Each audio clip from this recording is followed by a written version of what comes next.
Hey guys, so here's part 2 to that pulse motor. Here's that discharge curve. Just like I said, there's nothing in it. 344 milliamp hours. That pretty much screwed that battery over. So that's what happened there with that.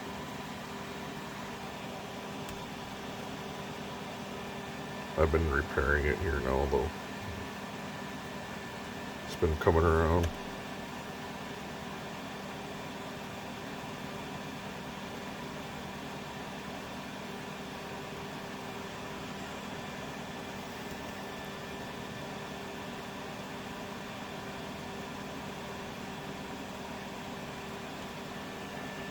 That's what it's doing here now. It's in process.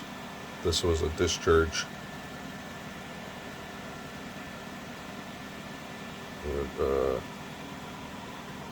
almost 3 amp hours out of it. And this next one here, because I've been fast charging it, just needs a good trickle charge to fix it. It's been that cap dump circuit on AGMs is terrible. I'm not gonna say it's the same for the other calcium, the lead antimony. It's a lot better chemistry for that type of stuff. It actually works really good with lead antimony, but this lead calcium here, that doesn't work very good at all. Here's that battery. But I've also been doing the second test here is with this other AGM. Just making sure it's not the battery. Pretty sure it's not though, but this one's acting pretty much the same way. And I'm only going to do this one test on it. If it does a shitty discharge test, then I'll be going to the lead antimony and do some tests on that stuff. Just seeing what type of batteries are the best for this cap dump circuit. I've got the new setup here. So I've got 2 input batteries here now. And this is one input, it's about 90 milliamps going in, and this one's the same. And the battery voltages are identical. I just checked them, they're both at 1497. See here if I can do this one-handed. 1496.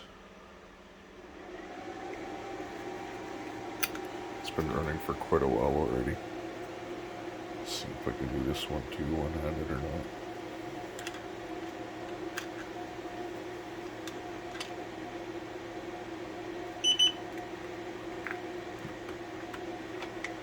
Yeah, 1496. 90 milliamps, so it equals 2.87 watts going in to the motor. You can see it has quite a bit of better RPMs with both sides going. I don't have the coil here shorted out anymore. It's not even in, nothing happening there. There's a little paper towel roll here, see what kind of air. Yeah, it's blowing pretty good. It's hard to tell on the camera, but it's going pretty good. Here's that's the cap voltage. And that's the battery voltage, and here's the cap dump on it. Current going about, 2.5 amps. And what I have going on is the outputs are paralleled. Both outputs from each driver parallel together into the caps. And then I have my MOSFET cap dump into the battery.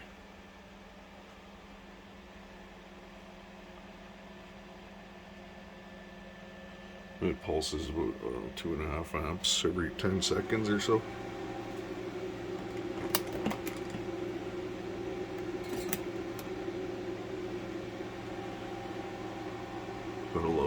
meters turn off.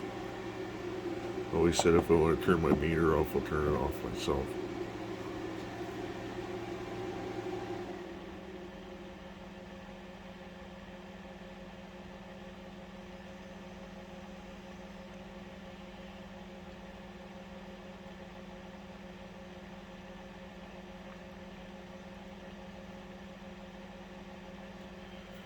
I know the cap dumps work great for lead antimony batteries. I'll be posting a video here about how I've been repairing these batteries. Not necessarily repairing them because they are in good shape. It's just that the cells are really out of balance on this one, and I've got some cells that are really, really high, and I have 2 cells here that are low. And these other ones are so high that I can't bring these ones up without damaging the rest of them. So I have to pulse it like this. And yeah, it's working great. I do this with these batteries because I'm trying to keep them in good shape. They used to be my main house batteries. Like, not these two. I got a whole bunch of these. And these are the ones that, like, I check them all at least once a year. I regularly maintain them.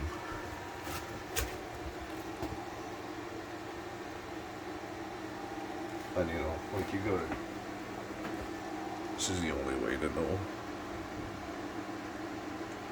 If you don't use one of these, you really are just guessing, and you have no idea the actual state of charge. But I'll be posting a video on that here shortly. I just wanted to get this update out for this one here. This cap dump part 2. Thanks for watching, guys. Appreciate it.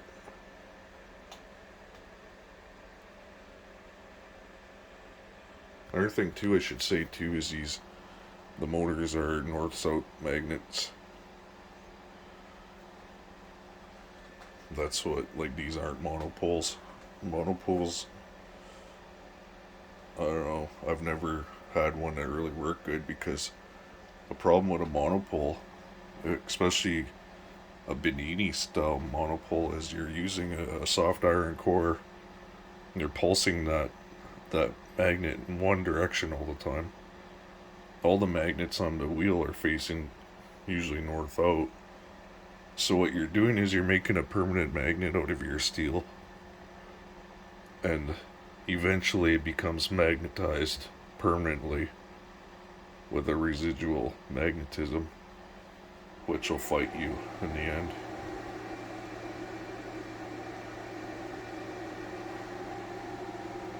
And like, there's 16 magnets on this rotor.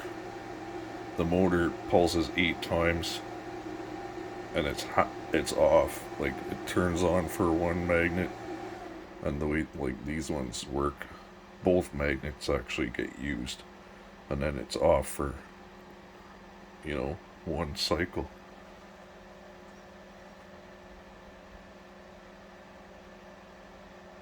So, you know, you generate electricity when it's off, as a magnet, the opposite magnet flies by the coils, and then it turns on again and drives the motor, right?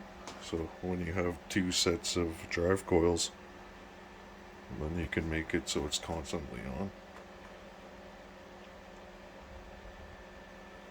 Thanks for watching, guys.